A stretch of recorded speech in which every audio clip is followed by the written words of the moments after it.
প্রিয় ভাই বাবারা, দূর দূরান্ত থেকে শুনছেন আমার আবেদা সোহেলা মা ও বোনেরা, সবাইকে প্রতি সর্বপ্রথমে সালাম জ্ঞাপন করছি। আসসালামু আলাইকুম ওয়া রাহমাতুল্লাহি ওয়া বারাকাতুহু। মহান আল্লাহ জাল্লা শাআনুহু দরবারে আমরা প্রাণ ভরে বড় শুকরিয়া আদায় করছি যে আল্লাহ রাব্বুল আলামিন আমাদেরকে পবিত্র মাহে মুহররম আশুরার মাসের আজকে দ্বিতীয় জুমার দিনে জুম্মার নামাজ আদায় করার মতো আল্লাহ রাব্বুল আলামিন আমাদেরকে তৌফিক দান করেছেন। সেই জন্য মহান আলিশান দরবারে, মহান আল্লাহ পাকের দরবারে প্রাণ ভরে বড় শুকরিয়া আদায় করছি। সবাই সওয়াল করে বলি আলহামদুলিল্লাহ। এই বাচ্চারা টাকা দিয়েছে, টাকা দিয়ে ওর সামনে আসো, এদিকে আসো, মসজিদ দিয়ে বলা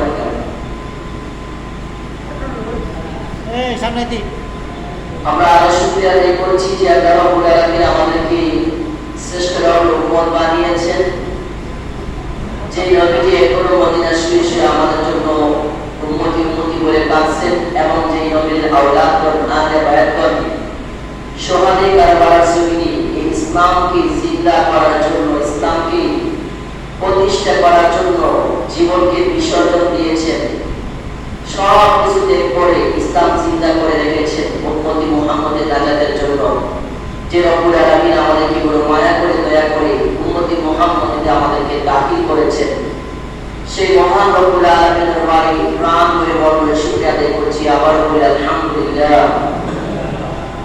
অসংখ্য দুরূদ সালাম সালাতু সালাম প্রেরণ করছি যে নবীজির কারণে আল্লাহ পাক কুল কায়নাত সুন্দর করে সাজিয়েছেন, যে নবীজির আওলাদগণকে উম্মতের জন্য আল্লাহ পাক কুরবানি হিসেবে কবুল করেছেন, যে নবীজি তার গুনাহগার উম্মতকে ছাড়া জান্নাতে যাবেন না এমন একজন নবীর উম্মত আল্লাহ পাক আমাদেরকে দান করেছেন। সেই নবীর কথা মোবারকে প্রাণ ভরে মন ভরে শুকরিয়া, প্রাণ ভরে মন ভরে আমরা দুরূদ সালাম সালাতু সালাম প্রেরণ করছি। সবাই বলে আল্লাহুম্মা আমিন। আমার সম্মানিত প্রিয় ভাই বাবারা, আমরা গত জুমা পবিত্র আশুরার তাৎপর্য নিয়ে আলোচনা করেছি। আজকে পবিত্র আহলে বাইত রাসূলের পরিবার পরিবর্গ নিয়ে, পবিত্র আহলে বাইত রাসূলের পরিবার পরিবর্গ নিয়ে আমরা কথা বলবো। যদি আল্লাহ পাক আমাকে তৌফিক দান করেন আমরা সবাই বলি আল্লাহুম্মা আমিন। রাসূলের পরিবার সম্পর্কে আল্লাহ রাব্বুল আলামিন সরাসরি কোরআনের আয়াত কারিমা নাযিল করেছেন। আল্লাহ পাক ফরমান বিসমিল্লাহির রহমানির রহিম, ইন্নামা ইউরিদুল্লাহু লিইউযহিবা আনকুমুর রিজসা আহলাল বাইত ওয়া ইউতাহহিরাকুম তাতহীরা। আল্লাহ রাব্বুল আলামিন ইরশাদ ফরমান, নিশ্চয় আমি আল্লাহ ইরাদা করি, ইচ্ছা পোষণ করি আমার হাবিবের আহলে বাইত থেকে যত নাজাস আছে, যত নাপাকি আছে, সমস্ত নাপাকি দূর করে তাদেরকে বদ্ধ পবিত্র করতে আমি আল্লাহ পাক ইচ্ছা পোষণ করি। আমরা সবাই বলি সুবহানাল্লাহ।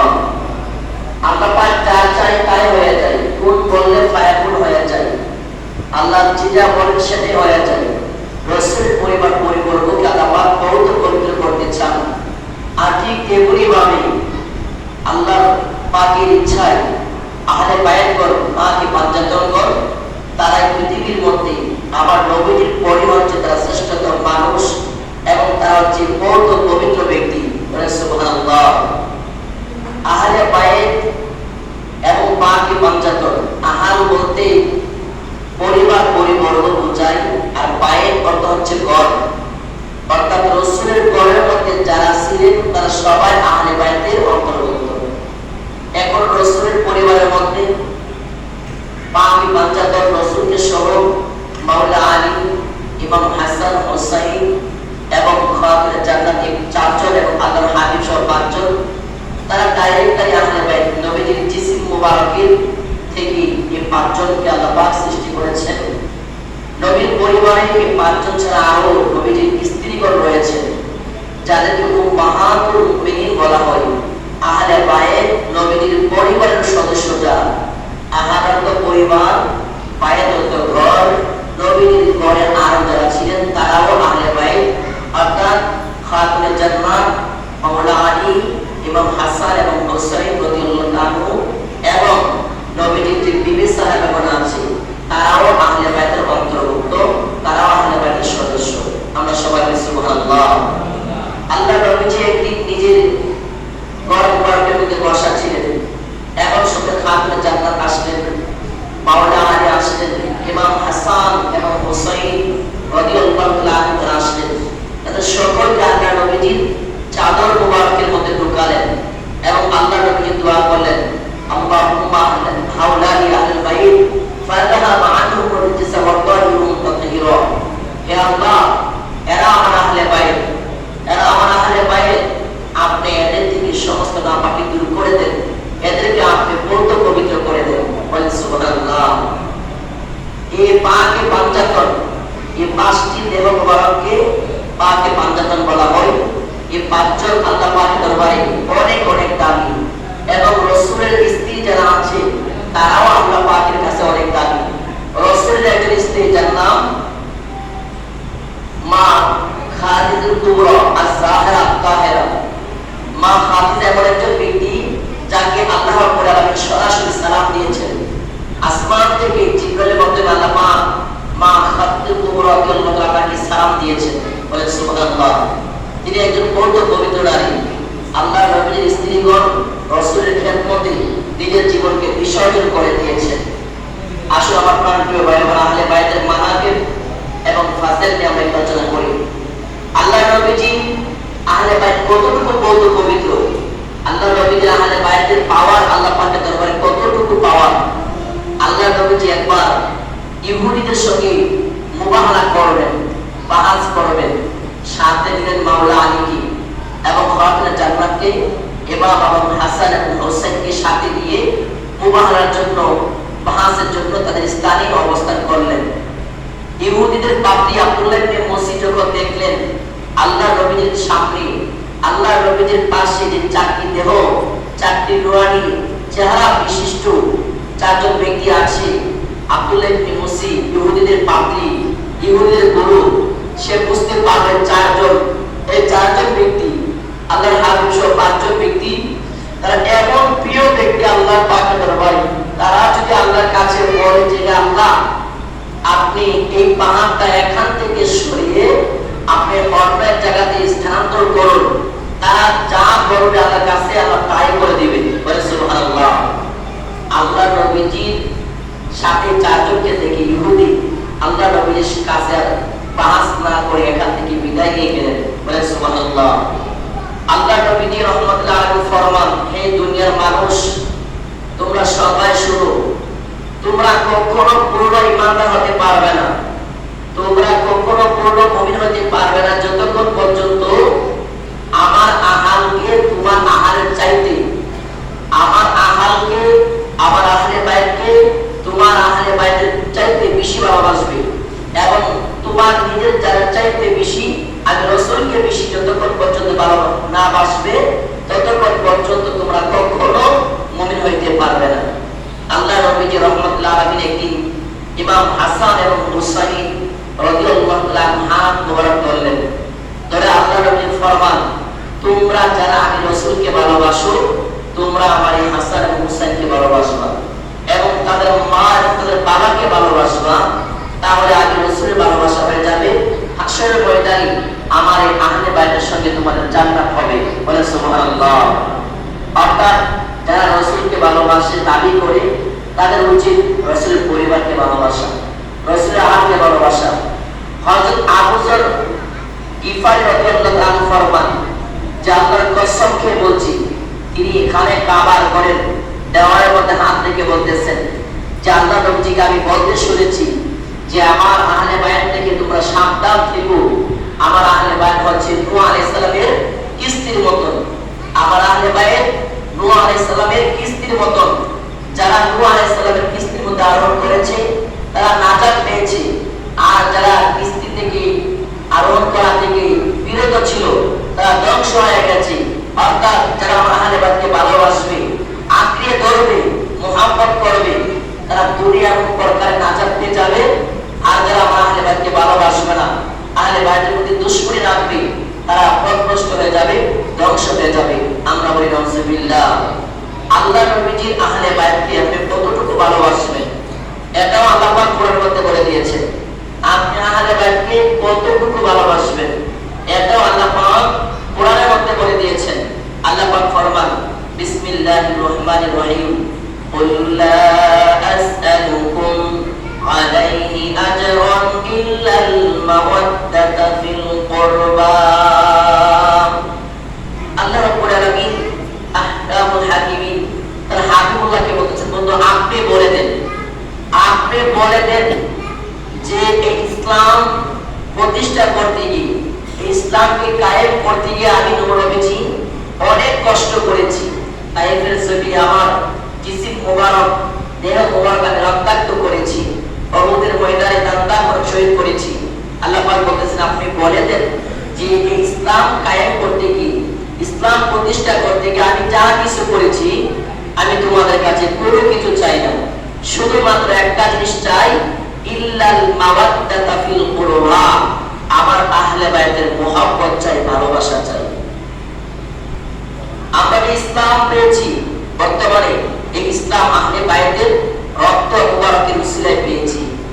আজকে থেকে 1450 বছর আগে আল্লাহ পাক তার হাবিবের মাধ্যমে আমাদেরকে জানিয়ে দিয়েছেন যে সকলকে আপনি জানিয়ে দেন এই ইসলামের জন্য আমি নবী যা কিছু করেছি, তোমাদের কাছে এর জন্য আমি কোনো কিছু চাই না।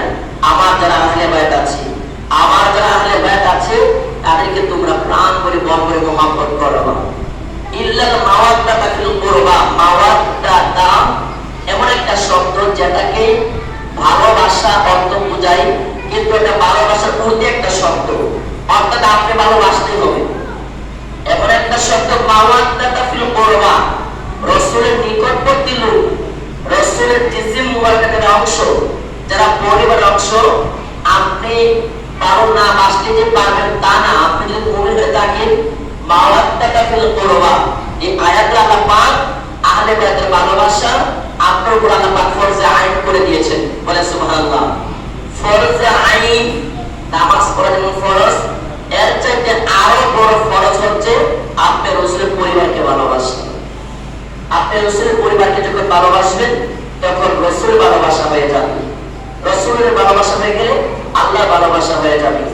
আল্লাহ নবীর বংশধর, আল্লাহ নবীর বংশধর অনেক বিশাল বড় বংশধর, হাশিমি বংশধর, কুরাইশি বংশধর।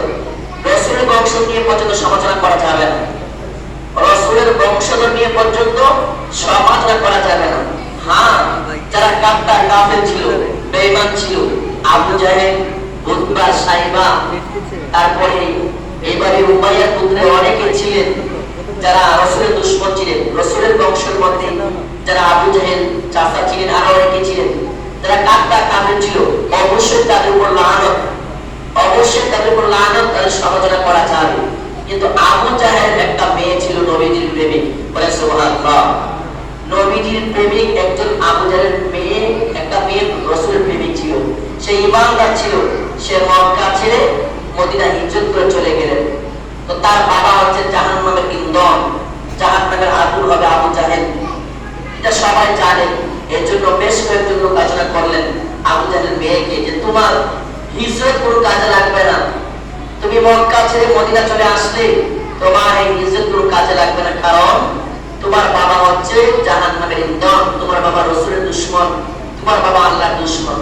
আবু জাহেলের মেয়ে এই কথাটা আল্লাহর হাবিবকে জানালেন। সঙ্গে সঙ্গে আল্লাহর রাসূল মিম্বর শরীফ আরোহণ করে ঘোষণা দিলেন যে লোকদের কি অবস্থা যারা আমার নসব সম্পর্কে, আমার আত্মীয় সম্পর্কে, আমার বংশ সম্পর্কে যারা সমালোচনা করে, তারা যেন আমি রাসূলকে কষ্ট দিল, আর যারা আমি রাসূলকে কষ্ট দিল তারা যেন আল্লাহকে কষ্ট দিল, আর যারা আল্লাহকে কষ্ট দিবে তারা জাহান্নামে চলে যাবে। বলে নাউজুবিল্লাহ। সুতরাং যারা রাসূলের বংশধর ঈমানদার ছিলেন, তাদেরকে নিয়ে কোনো সমালোচনা করা যাবে না। আল্লাহ রাসূল সাল্লাল্লাহু আলাইহি ওয়াসাল্লাম ফরমান, আমার আহলে বাইত হচ্ছে তোমাদের জন্য একটা নিরাপত্তা। প্রকৃতপক্ষে আসলে একটা নিরাপত্তা। হয়তো ওই যুগে সাহাবায়ে কেরামরা বুঝতে পেরেছেন, যারা আমরা আহলে বাইতকে ভালোবাসি, আমাদেরকে বোঝা অনুধাবন করা উচিত যে আলেমের আমাদের জন্য কিভাবে নিরাপত্তা দেখেন। আজকে কারবালার জমিনে যে যুদ্ধটা হয়েছে, এটা কিসের জন্য হয়েছে? এটা ছিল অন্যায়ের বিরুদ্ধে ন্যায়ের, অসত্যের বিরুদ্ধে সত্যের, জালিমের বিরুদ্ধে মজলুমের এবং নামদারি বর্ণচোরা নামদারি বর্ণচোরা মুনাফিকদের বিরুদ্ধে এই যুদ্ধটা হয়েছে। অর্থাৎ অসত্যের বিরুদ্ধে সত্যের, অন্যায়ের বিরুদ্ধে ন্যায়ের, জালিমের বিরুদ্ধে মজলুমের এবং নামদারি মুনাফিকদের বিরুদ্ধে। অর্থাৎ শরীয়ত গৃহীত কাজের বিরুদ্ধে, ইসলাম বিদ্বেষীমূলক কাজের বিরুদ্ধে। এজিদ কিন্তু মুসলমান ছিল, এজিদ মুসলমান ছিল, এজিদের অনুসারীরা মুসলমান ছিল, হুসাইন হত্যাকারীরা মুসলমান ছিল, হুসাইনের দল মুসলমান ছিল, হুসাইনের বিরোধী দল তারাও মুসলমান ছিল। নাউজুবিল্লাহ। হুসাইনের সঙ্গীরা ছিলেন, তারা ছিলেন পাক্কা ঈমানদার, তারা ছিলেন রাসূলের আনুগত্যশীল, তারা ছিল পরিপূর্ণ ঈমানদার।